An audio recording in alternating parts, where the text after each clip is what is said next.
अयोध्या उत्तर प्रदेश राज्य में सरयू नदी के तट पर स्थित वो प्राचीन शहर जो रामायण काल से ही अपने गौरवशाली इतिहास, प्राचीन सभ्यता और संस्कृति के लिए जाना जाता है। वो स्थान जो मर्यादा पुरुषोत्तम श्री राम की जन्मस्थली रही है। तो दोस्तों, आज के इस वीडियो में मैं इसी अयोध्या धाम की संपूर्ण जानकारी देने वाला हूँ। दोस्तों, जैसा कि आप लोगों को पता ही होगा कि श्री अयोध्या धाम में भव्य राम मंदिर का काम लगभग पूरा ही हो चुका है और ऐसे में आप भी कहीं ना कहीं अयोध्या आने की प्लानिंग कर रहे होंगे। तो ऐसे में दोस्तों, ये वीडियो आपके लिए काफ़ी हेल्पफुल रहने वाली है, क्योंकि दोस्तों इस वीडियो में मैं आपको संपूर्ण अयोध्या दर्शन की जानकारी देने वाला हूँ, जिसमें कि आप मेरे साथ वर्चुअली अयोध्या दर्शन का आनंद ले पाएंगे और यहाँ से संबंधित पूरी जानकारियाँ भी ले सकेंगे। दोस्तों, इस वीडियो में मैं आपको बताने वाला हूं कि आप अयोध्या कैसे पहुंच सकते हैं, अयोध्या पहुंचकर आप दर्शन कैसे कर सकते हैं, यहां पर रुकने की क्या व्यवस्था है, खाने पीने की क्या व्यवस्था है और श्री राम जन्मभूमि के अलावा अयोध्या में और कौन कौन से दर्शनीय स्थल हैं जिन्हें कि आपको घूमना चाहिए। इन सारे चीज़ों की कंप्लीट जानकारी मैं अपने इस वीडियो में देने वाला हूँ। तो पूरी जानकारी के लिए आप मेरे साथ वीडियो के अंत तक बने रहें। तो चलिए दोस्तों, सबसे पहले बात करते हैं कि आप अयोध्या कैसे पहुंच सकते हैं। अयोध्या पहुंचने के लिए आप बाय फ्लाइट, बाय ट्रेन या फिर बाय रोड किसी भी माध्यम का सहारा ले सकते हैं। अयोध्या लखनऊ गोरखपुर मार्ग के ठीक बीच में अवस्थित है और इन दोनों ही जगहों से अयोध्या की दूरी लगभग 135 किलोमीटर की पड़ती है। तो यदि आप बाय रोड अयोध्या पहुंचना चाहते हैं तो इन शहरों से आपको बहुत ही फ्रीक्वेंटली बस सर्विसेज मिल जाते हैं। दोस्तों, यहाँ के आसपास के लगभग सभी छोटे बड़े शहरों से अयोध्या के लिए सीधी बस सेवा उपलब्ध है, या फिर आप चाहें तो अपने कार या फिर बाय टैक्सी इन स्थानों से अयोध्या तक बहुत ही आसानी से पहुंच सकते हैं। दोस्तों, अब बात करते हैं ट्रेन मार्ग की। तो अयोध्या ट्रेन मार्ग द्वारा बहुत ही अच्छे तरीके से कनेक्टेड है। दोस्तों, अयोध्या में 2 रेलवे स्टेशन है। पहला है अयोध्या धाम जंक्शन, जो कि अयोध्या सिटी के अंदर ही पड़ता है और यहाँ से राम जन्मभूमि की दूरी लगभग 1 किलोमीटर की होती है। दोस्तों, इस जंक्शन को अभी हाल फिलहाल में रीएनोवेट किया गया है, जिसके कारण ये जंक्शन काफी खूबसूरत हो गया है। जब आप इस स्टेशन पर पहुंचेंगे तो यहीं से आपको पूरा अयोध्या राममय दिखना शुरू हो जाएगा। दोस्तों, दूसरे स्टेशन की बात करें तो वो है अयोध्या कैंट, जो कि अयोध्या सिटी से लगभग 7 से 8 किलोमीटर दूर पड़ता है। दोस्तों, आपको इन दोनों स्टेशन में से जहां के लिए भी ट्रेन की सेवा मिले, आप ट्रेन द्वारा यहां तक पहुंच सकते हैं। और अगर आपको यहां के लिए सीधी ट्रेन सेवा ना मिले तो आप यहां के आसपास के शहरों से भी यहां तक बहुत ही आसानी से पहुंच सकते हैं। दोस्तों, अब बात करते हैं तीसरे माध्यम की, जो है फ्लाइट।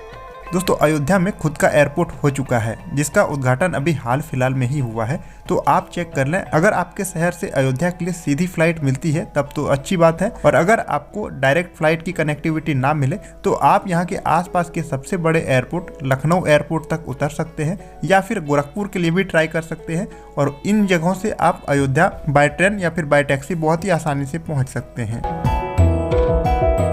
चलिए दोस्तों, अब हम अयोध्या पहुंच चुके हैं और अब बात करते हैं कि अयोध्या में स्टे कहाँ लें। दोस्तों, वैसे तो अयोध्या में बहुत सारे धर्मशाला और होटल्स हैं, लेकिन यदि आप ट्रेन द्वारा पहुंचते हैं तो आपको अयोध्या धाम जंक्शन के सामने वाले रोड में बहुत सारे होटल्स देखने को मिलेंगे, जो बहुत ही नॉमिनल चार्ज में मिल जाते हैं। यहाँ पर आपको 400-500 रुपये से शुरू होने वाले नॉन एसी रूम मिल जाएंगे और लगभग 800 रुपये से शुरू होने वाले एसी रूम मिल जाएंगे, जो कि ठीक ठाक रूम होते हैं और 1000-2000 तक के रेंज में आपको अलग अलग बेड के हिसाब से अच्छे रूम मिल जाते हैं।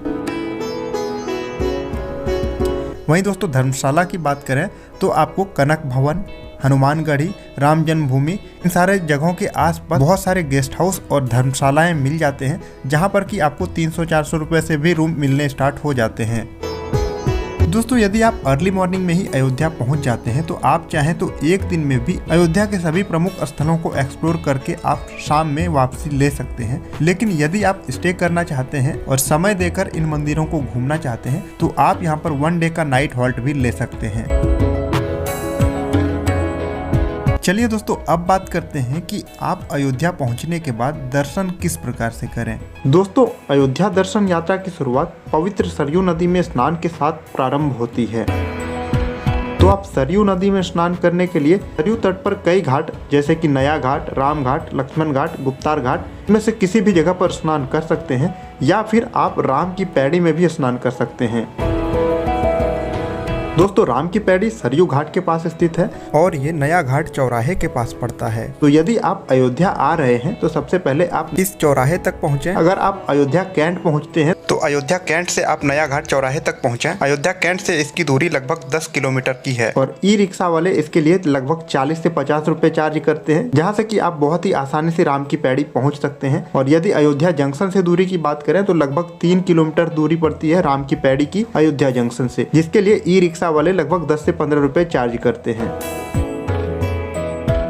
माना जाता है कि सरयू में स्नान करने से जाने अनजाने में किए गए सारे पाप धुल जाते हैं। तो दोस्तों आप यहाँ पर जिस किसी भी घाट पर स्नान करना चाहें स्नान कर सकते हैं। दोस्तों इन सारे घाटों पर कई सारे नाव वाले अपनी नाव को सजाकर नौका विहार के लिए भी तैयार रखते हैं, जिसमें बैठकर आप सरयू के सभी घाटों का सौंदर्य भी देख सकते हैं। और यहाँ पर संध्या आरती भी होती है जो कि काफी मनमोहक होता है। वैसे दोस्तों ज़्यादातर लोग यहाँ पर राम की पैड़ी में स्नान करने के साथ अपने अयोध्या दर्शन की शुरुआत करते हैं। सरयू घाट के पास स्थित राम की पैड़ी वही स्थान है जिसके बारे में कहा जाता है कि स्वयं राम जी ने इस पैड़ी की स्थापना की थी और कहा था कि सायंकाल के समय जो भी तीर्थयात्री यहाँ पर स्नान के लिए उपस्थित होंगे उन्हें सभी तीर्थों का पुण्य प्राप्त होगा। दोस्तों इसी स्थान पर दिवाली के समय भव्य दीपोत्सव का कार्यक्रम भी आयोजित किया जाता है, जिसे देखने के लिए पूरे विश्व से लोग अयोध्या आते हैं। दोस्तों राम की पैड़ी को बहुत ही खूबसूरती से बनाया और बसाया गया है, जिसके किनारे की एक सुंदर पार्क भी है। तो यहाँ पर बैठकर आप अपना समय भी व्यतीत कर सकते हैं। यहाँ बैठकर आपको एक सुखद अनुभूति की प्राप्ति होगी। दोस्तों इसी स्थान पर यहाँ का प्राचीन नागेश्वर मंदिर स्थापित है। तो राम की पैड़ी में आप इस मंदिर के भी दर्शन कर सकते हैं। दोस्तों इस मंदिर में महादेव के दर्शन करने के बाद पुल पार कर जाना है और यहाँ से वापस से आ जाना है नया चौक पर। दोस्तों नया चौक पर आपको एक बहुत ही बड़ी वीणा देखने को मिलेगी जो काफी आकर्षक और सुंदर है। इस चौक पर काफी सारे लोग फोटोशूट भी कराते हैं। दोस्तों अब हमें इस स्थान से हनुमानगढ़ी की ओर चलना है। माना जाता है कि सरयू में स्नान करने के बाद पहले हनुमान जी के दर्शन करने चाहिए, उसके बाद प्रभु श्री राम के दर्शन करने चाहिए। तो नया चौक से हनुमानगढ़ी के लिए आपको ई रिक्शा मिल जाता है, जहां से कि आप 10 रुपए देकर हनुमानगढ़ी पहुंच सकते हैं। दोस्तों यहाँ पर हनुमान जी को अयोध्या का चौकीदार माना जाता है। कहा जाता है कि हनुमानगढ़ी में रहते हुए ही हनुमान जी पूरे अयोध्या क्षेत्र की रक्षा करते हैं। दोस्तों कहा जाता है कि लंका विजय के बाद जब प्रभु श्री राम अयोध्या वापस लौटे तो हनुमान जी भी यहीं पर रहने लगे, क्योंकि जहाँ पर प्रभु श्री राम है वहाँ पर महाबली हनुमान जी भी रहते हैं। तो इसीलिए भगवान राम ने यहाँ पर हनुमान जी को अयोध्या की रक्षा के लिए नियुक्त किया। दोस्तों हनुमानगढ़ी एक ऊंचे टीले पर स्थित है और यहाँ पर मंदिर तक पहुँचने के लिए हमें 76 सीढ़ियों को चढ़कर जाना होता है। दोस्तों यहाँ पर आपको हनुमान जी के बाल स्वरूप में दर्शन होते हैं। दोस्तों यहाँ पर हनुमान जी बाल स्वरूप में माता अंजनी की गोद में बैठे हुए काफी सुंदर लगते हैं। चारों ओर से फूल मालाओं से ढके हुए हनुमान जी के इस 6 इंच प्रतिमा का स्वरूप काफी आकर्षक है। दोस्तों मंदिर के बाहर ही आपको बहुत सारी प्रसाद और फूल माला की दुकानें देखने को मिल जाएंगी, जहां पर आप अपने जूते चप्पल और सामान को रख सकते हैं और उसके बाद आप यहां से प्रसाद या फिर फूल माला लेकर हनुमान जी के दर्शन को जा सकते हैं। दोस्तों यह मंदिर काफी सुंदर है। यहाँ पर आपको बहुत ही अच्छा फील होगा और यहाँ पर आप थोड़ा देर बैठिए, राम भक्त हनुमान का नाम लीजिए, उसके बाद दर्शन करते हुए धीरे धीरे यहाँ से आगे बढ़िए। दोस्तों हनुमानगढ़ी के पास ही कनक भवन, दशरथ महल, राम जन्मभूमि ये सारे स्थल पड़ते हैं और राम जन्मभूमि यहाँ से लगभग 500 से 600 मीटर की दूरी पर स्थित है। तो यहाँ से अभी हम सबसे पहले राम जन्मभूमि की ओर चलेंगे, वहाँ पर प्रभु श्री राम के दर्शन करेंगे, उसके बाद हम अन्य मंदिरों के दर्शन करेंगे। तो चलिए दोस्तों सबसे पहले हम लोग चलते हैं श्री राम जन्मभूमि में और वहाँ पर रामलला के दर्शन करते हैं। दोस्तों जन्मभूमि की ओर जाने वाले पथ को एक भव्य कॉरिडोर का रूप दिया गया है और इस पथ का नाम श्री राम जन्मभूमि पथ रखा गया है।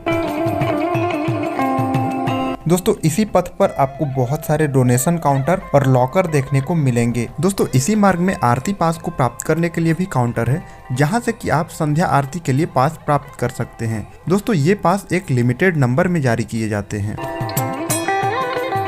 दोस्तों रामलला के दर्शन को जाने से पहले आपको आपके सारे इलेक्ट्रॉनिक गैजेट जैसे कि मोबाइल, घड़ी, कैमरा या फिर लेदर के पर्स, बेल्ट, इन सारी चीज़ों को जमा करना होता है। उसके बाद ही आप रामलला के दर्शन को जा सकते हैं।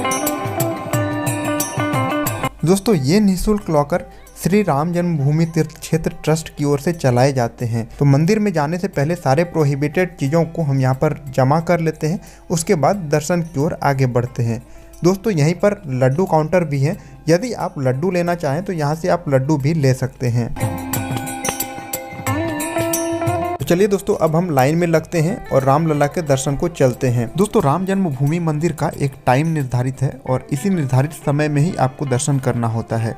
अगर दर्शन समय की बात करें तो सुबह 7:30 से 11:30 तक आप दर्शन कर सकते हैं और उसके बाद दोपहर 2 बजे से शाम के 7 बजे तक आप रामलला के दर्शन कर सकते हैं। दोस्तों आपको दर्शन के लिए जाते समय भव्य राम मंदिर देखने को मिलेगा और जैसा कि आप लोगों को पता ही होगा कि इस भव्य राम मंदिर का उद्घाटन इसी महीने होना है, जिसके बाद रामलला अपने भव्य मंदिर में विराजित हो जाएंगे।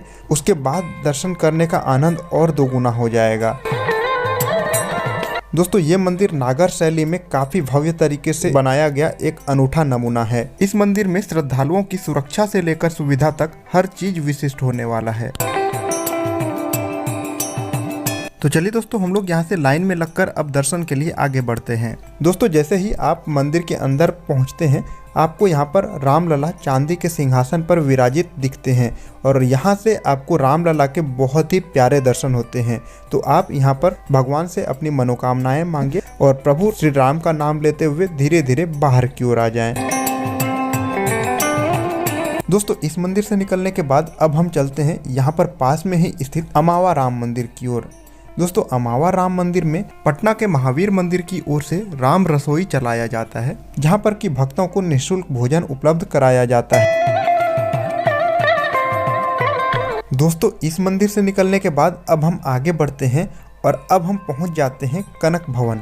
दोस्तों ऐसा कहा जाता है कि प्राचीन काल में सोने से बना कनक महल रानी कैकेयी ने सीता जी को मुंह दिखाई में दिया था। माता कैकेयी के कहने पर राजा दशरथ ने श्रेष्ठ शिल्पकारों से अद्भुत निर्माण शैली में कनक भवन का निर्माण करवाया था। इस रमणीय कनक भवन में भगवान राम और सीता की सोने के मुकुट पहने हुए मूर्तियां सुशोभित हैं। इस मंदिर में आप भगवान राम और माता सीता के होने का सुखद एहसास प्राप्त कर सकते हैं। यह अयोध्या का सबसे भव्य और सुंदर महल माना जाता है। दोस्तों कनक भवन की खूबसूरती शाम में देखने लायक होती है। जब आप शाम में लाइट के जगमग होने के बाद यहाँ पहुँचेंगे तो यहाँ की खूबसूरती आपका मन मोह लेगी। दोस्तों अब हम चलते हैं अगले स्थल दशरथ महल की ओर। दशरथ महल हनुमानगढ़ी से लगभग 200 मीटर की दूरी पर स्थित है। माना जाता है कि चक्रवर्ती सम्राट राजा दशरथ ने त्रेता युग में इस महल की स्थापना की थी और कहा जाता है कि इस महल में महाराज दशरथ अपने पूरे परिवार के साथ विराजते हैं। श्री राम, लक्ष्मण, भरत और शत्रुघ्न चारों भाइयों का बचपन इसी महल में बीता था। कहा जाता है कि इसी स्थान पर राजा दशरथ की सभा लगती थी और यहीं पर उनके सारे मंत्री भी बैठा करते थे। दोस्तों इस मंदिर की खूबसूरती भी रात में देखने लायक होती है। जब रात में आप जगमग लाइटों के बीच इस मंदिर में दर्शन करने के लिए पहुंचेंगे तो यह मंदिर और भी ज्यादा खूबसूरत लगता है। दोस्तों यहाँ से निकलने के बाद हम चलेंगे अगले मंदिर की ओर और वो मंदिर है राजद्वार मंदिर। दोस्तों ये मंदिर भी अयोध्या का काफी पुराना मंदिर है और एक ऊंचे टीले पर निर्मित है। दोस्तों कनक भवन के पास ही दरबार श्री लाल साहब मंदिर है, जहां पर भी आप जाकर दर्शन कर सकते हैं। ये मंदिर भी काफ़ी खूबसूरत है, तो आपको यहाँ पर भी दर्शन जरूर करने चाहिए। दोस्तों यहीं पास में ही कनक भवनेश्वर महादेव मंदिर है, जहाँ पर कि आप भगवान भोलेनाथ के दर्शन कर सकते हैं। दोस्तों इन मंदिरों को घूमने के साथ साथ यदि आपके पास समय बच जाता है तो आप अयोध्या के और अन्य प्रमुख दर्शनीय स्थलों को भी घूम सकते हैं, जैसे कि तुलसी स्मारक भवन, राम कथा पार्क, सूर्य कुंड, गुप्तार घाट, मणि पर्वत, मोती महल, छोटी छावनी। ये सारे दर्शनीय स्थल आसपास ही मौजूद है। इसके साथ ही साथ और भी बहुत सारे दर्शनीय स्थल हैं। अगर आप ज़्यादा समय लेकर आते हैं तो आप इन सारे दर्शनीय स्थलों को भी घूम सकते हैं। दोस्तों अब बात कर लेते हैं खाने पीने की। तो अयोध्या में खाने पीने के लिए काफ़ी सारे रेस्टोरेंट और भोजनालय हैं जहां पर कि आप शुद्ध शाकाहारी भोजन खा सकते हैं। और इसके साथ ही साथ बहुत सारे धर्मशालाएं ऐसी है जहां पर कि आपको काफ़ी कम रेट में खाना भी प्रोवाइड कराया जाता है। तो आप इनमें से किसी भी जगह खाना पीना खा सकते हैं। और यदि आप निःशुल्क भोजन करना चाहते हैं तो मैंने आपको अमावा मंदिर में जो राम रसोई के बारे में बताया, वहाँ पर आप कूपन लेकर निःशुल्क भोजन कर सकते हैं। दोस्तों, इस वीडियो के माध्यम से मैंने पूरी कोशिश की है कि आपको अयोध्या दर्शन यात्रा से संबंधित हर प्रमुख चीज़ों की जानकारी एक वीडियो में मिल जाए। उम्मीद करता हूं दोस्तों आपको मेरा ये वीडियो पसंद आया हो। अगर आपको मेरा ये वीडियो पसंद आया हो तो आप मेरे वीडियो को लाइक शेयर जरूर करें। चैनल पर नए आए हैं तो चैनल को सब्सक्राइब करें और कमेंट में एक बार प्रभु श्री राम का जयकारा जरूर लगाएं। तो जल्द मिलते हैं दोस्तों आपसे एक नए वीडियो में। तब तक के लिए जय श्री सीताराम।